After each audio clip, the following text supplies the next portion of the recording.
Well, at the start I said that the main industries of Midhurst were farming and timber and bricks. Well, we've come now past a large timber yard, just off Befton Road, down a lane, to a brickworks. It's tucked away, you can hardly find it. I'm in the office now of the chairman, George Cloke. George, first of all, Cloke is an unusual name, C-L-O-K-E. What part of the country? Well, our family were derived from Kent, and you find the Clokes in Kent and in Cornwall, actually, the two extremities of the country.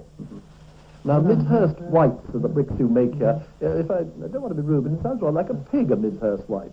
Well, it's funny you should say that, because some years ago, in the Times of the Transatlantic Quiz, a Guildford listener put in the question, what was the difference between a mixed white, a middle white, or a Midhurst white? And rather extraordinarily, the professor, or whoever his name was in America, he was able to denote that a Midhurst white was a white tile which was made in Sussex. What is the difference between these bricks and other bricks? Well, these white bricks are composed of sand and lime, mostly, or sand and lime and flint. And the whiteness is obtained by the effect of the lime on the sand aggregate. And they're obtained by the mixing of the two materials, and this is pressed together in presses, and then placed into steel cylinders, which we call autoclaves. Steam is played on these for about 12 hours, with the resultant white product. Now, they aren't all white, in fact, because on your mantelpiece you've got some other coloured ones. Do you make other colours? If so, how many? Oh, yes, we make a variety of colours, which is mostly oxides which are added. We make blues, buffs and browns and so on. As a matter of fact, with the sizes and the colours, I think we make something like 238 different grades and sizes. Does the colour stay white? I mean, if it goes into a house, will it stay white? Oh, yes, it's permanently white throughout. And the same with the colour. Whatever the colour is permanently that colour throughout the product. Where do you get your sand and lime from, then? Well, the sand is dug from a sand pit adjacent to the works, but the lime is produced from chalk in the South Downs. Where can we see any of your Midhurst white? What buildings, well-known buildings? Well, you can see some in the BBC, actually. Oh, really? Yes, if you... What, in Portland Place? Yes, in Portland Place. Actually, the rear elevation of the BBC headquarters in Portland Place is faced without brick. How many people do you employ here, then? We employed about 50 people on the works here. Yeah. How long, in fact, you've been here? And it's very nice the way you've tucked yourself away. You don't spoil the scenery. Actually, this works was started by the Lord Cowdery's grandfather in about 1913.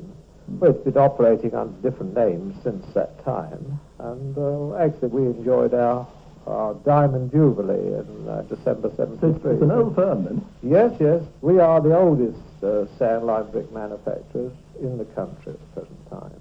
Thank you, George, very much indeed. Now we want a piece of music.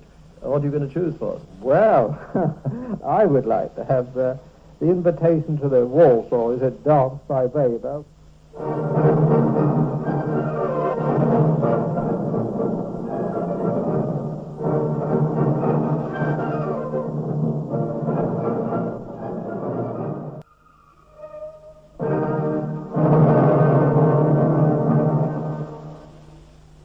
And there's time for us to leave the lovely little town of Midhurst in West Sussex.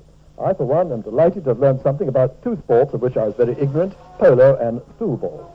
Next week, the Dino Away team goes to Wootton Underage in Gloucestershire. I hope you'll join us there. Until then, goodbye.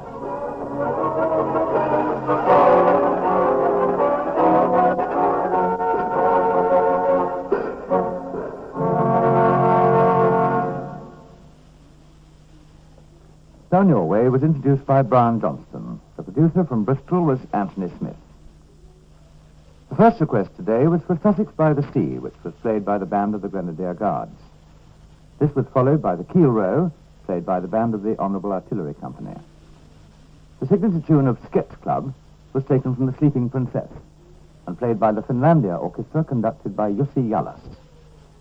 Then Harry Seacombe sang the drinking song, which the lady who asked for it might like to know came from The Student Prince. This was followed by Imperial Echoes, played by the band of the Coldstream Guards. Finally, Weber's Invitation to the Waltz was played by the Czech Philharmonic Orchestra, conducted by Karol Antrel.